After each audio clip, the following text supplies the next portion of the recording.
السلام علیکم ناظرین، آج کی اس ویڈیو میں ہم آپ کو مسجد اقصی سے متعلق 8 ایسے حقائق سے آگاہ کریں گے جن سے متعلق معلومات ہونا ہر مسلمان پر لازم ہے۔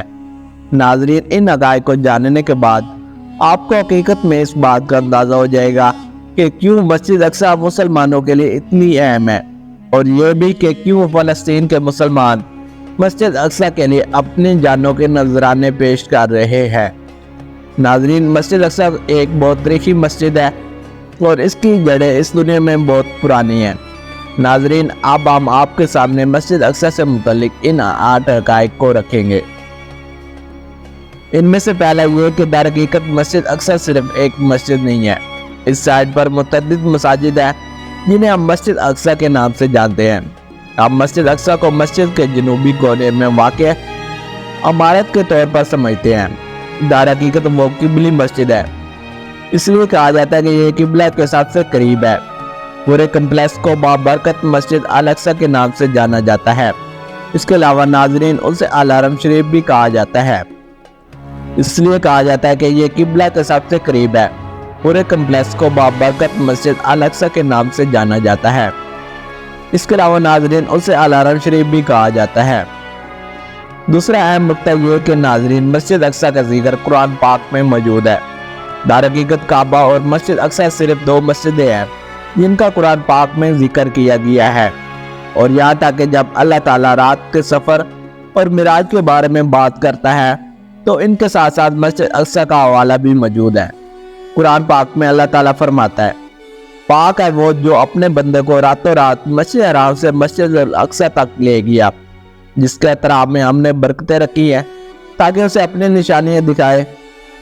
اس کے بعد ناظرین، مسجد اقصی سے متعلق تیسرا اہم نقطہ یہ ہے کہ حقیقت میں جس چٹان پر مسجد اقصی کا گنبد ہے، یہ گنبد پہلے بہت مختلف نظر آتا تھا۔ چٹان کا گنبد ایک حکمران عبد المالک ابن مروان نے بنوایا تھا۔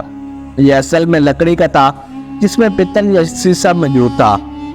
مشہور گنبد جس کو ہم سب جانتے ہیں وہ تقریباً 1 سال بعد عثمانی حکمران سلیمان کے دور میں بنایا گیا تھا۔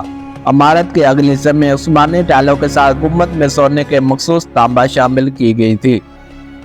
اس کے بعد ناظرین، چوتھا نقطہ یہ ہے کہ کیا آپ جانتے ہیں کہ اس کمپلیکس میں ایک قبرستان بھی موجود ہے؟ اگرچہ یہاں کون اور کتنے دفن ہوئے اس کا کوئی صحیح طرح سے ریکارڈ موجود نہیں ہے، لیکن حرم شریف میں مقبرہ بہت سے انبیاء علیہ السلام اور صحابہ کرام رضی اللہ تعالیٰ عنہ کی آرام گاہ ہے۔ مثال کے طور پر عبادہ بن سمیر رضی تعالیٰ عنہ جو مسجد اقصی کے پہلے اسلامی جاج تھے، اسی قبرستان میں دفن ہے۔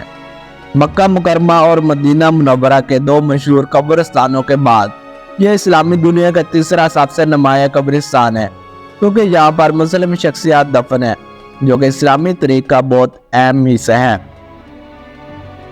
اس کے بعد ناظرین، 5واں نقطہ یہ ہے کہ ایک دور ایسا بھی تھا اس گنبد پر افسانے لکھے جاتے تھے اور اس کا ذکر افسانوی گنبد کے طور پر کیا جاتا تھا۔ عماد الدین زنگی جو کہ ترکی کے خاندان کے رکن تھے، انہوں نے مسجد میں نصب کرنے کے لیے ایک خصوصی ممبر بنایا۔ یہ ممبر نہ صرف خوبصورت تھا بلکہ اسے کیل یا تھوڑا سا بھی گوند استعمال کیے بغیر بنایا گیا تھا۔ افسوس کی بات یہ ہے کہ عماد الدین زنگی اس کو دیکھنے کے لیے زندہ نہ رہے، لیکن ان کے سرپرست صلاح الدین نے اپنے ساتھ کی خواہش کو پورا کیا اور تاریخ اسلام میں دوسرے پیر یروشلم کو آزاد کرانے کے بعد ممبر نصب کر دیا۔ یعنی ناظرین، مسجد اقصی کا سفر بہت تاریخی اور افسانوی ہے۔ اس کے بعد ناظرین، مسجد اقصی سے متعلق چھٹا نقطہ یہ ہے کہ یہ جگہ کبھی ڈمپنگ گراؤنڈ کے طور پر استعمال ہوتی تھی۔ یعنی ناظرین، ڈمپنگ سے مراد نکارہ چیزوں کو زمین کے اندر کھدائی کر کے تلف کرنا مراد ہے۔ جب رومیوں نے یہودیوں کو شہر سے جلا وطن کر دیا تو بنیادی طور پر رومی باشندوں نے مسجد الاقصی کے علاقے کو کوڑا کرکٹ کے ڈھیر کے طور پر استعمال کیا۔ حضرت عمر رضی اللہ تعالیٰ عنہ نے جب یہ شہر اسلام کے لیے کھولا تو اپنے ننگے ہاتھوں سے کچرا صاف کیا۔ انہوں نے یہودیوں کی صدیوں پرانی جلا وطنی کو بھی ختم کیا اور ناگزیر خاندانوں کو ایک بار پھر یروشلم میں رہنے کا حق دیا۔ اس کے بعد ناظرین، 7واں نقطہ یہ ہے کہ المشہور غزالی وہاں مقیم رہے اور اپنا سب سے بڑا کام لکھا۔ ناظرین، اسلامی تاریخ کے سب سے مشہور عالموں میں سے ایک امام ابو حامد الغزالی نے اپنی زندگی کا ایک عرصہ مسجد اقصی میں گزارا، جہاں انہوں نے کافی لکھا، جسے وسیع پیمانے پر ان کی سب سے بڑی تصنیف احیاء علم الدین کے طور پر جانا جاتا ہے۔ اور ناظرین، اہم بات یہ ہے کہ اس مسجد میں ایک عمارت کے پرانے کونے پر جہاں پر وہ لکھا کرتے تھے، ان کے نشانات ابھی تک موجود ہیں۔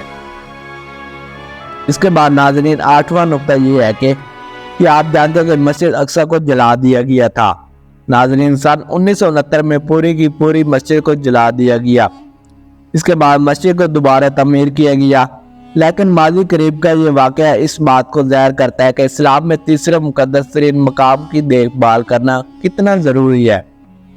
لیکن ناظرین، یہاں پر اہم بات یہ ہے کہ ماضی قریب کے اس واقعے سے یہ بات ظاہر ہوتی ہے کہ اسلام کے تیسرے مقدس ترین مقام کی دیکھ بھال کرنا بہت ضروری ہے، کیونکہ یہودی اپنے عزائم پر ڈٹے ہوئے ہیں اور وہ مسجد اقصی کو کسی نہ کسی طریقے سے صف ہستی سے مٹا کر وہاں پر اپنا ہیکل تعمیر کرنا چاہتے ہیں اور اپنے مقاصد اور عزائم کو پورا کرنا چاہتے ہیں۔